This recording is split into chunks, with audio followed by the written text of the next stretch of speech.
Okay, so this is a video on how to sign in Adobe Connect as a registered user.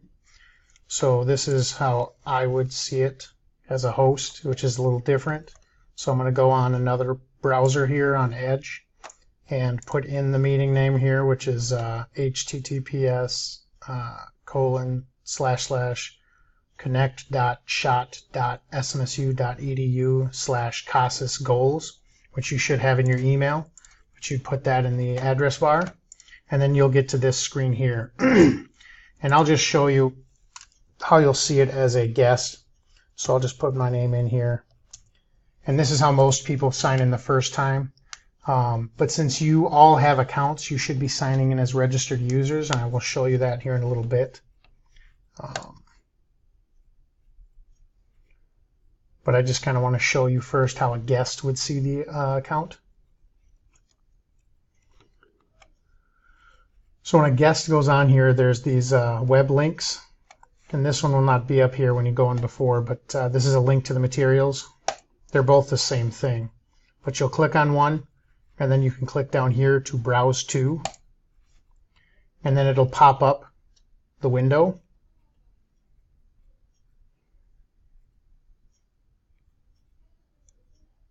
And this is how you get to the materials if you don't already have it in the email.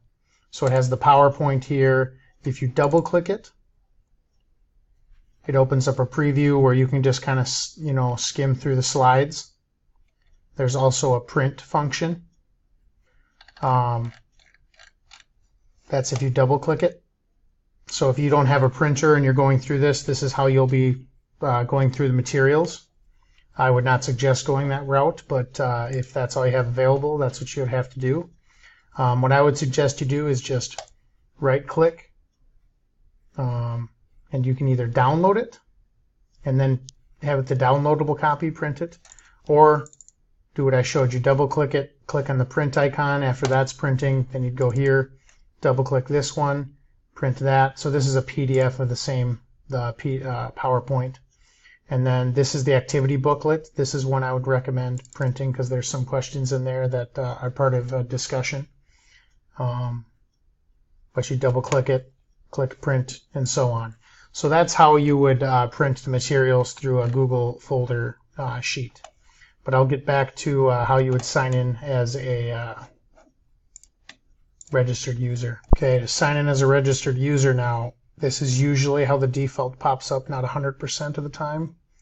But like I did before, I would type in my name and I would enter the room, and that would be as a guest. But for the purposes of the grant and for recording, we would ask that you use your registered username, which if you don't have one, you should be talking to Scott Haken. And I would talk to Marty or C about that, getting that email from him.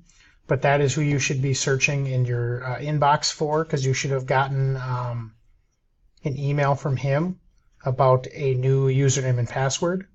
If you know you have a registered user account, or if you're not sure if you do, you can also contact me, Matt Fisher. And if you don't know my email, it's Matt, M-A-T-T, J as in John, Irish, like St. Patrick's Day Irish.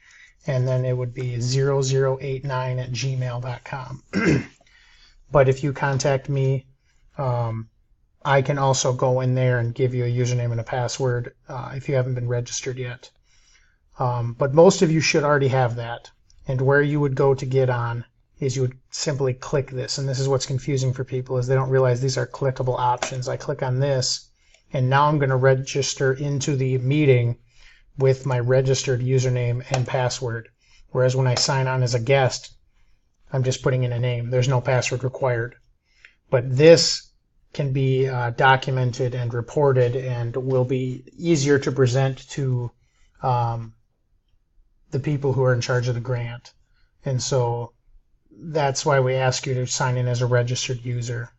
So when you go on the next time, make sure you go and click on registered user, type in your email here, and then whatever password you were given or made your password into.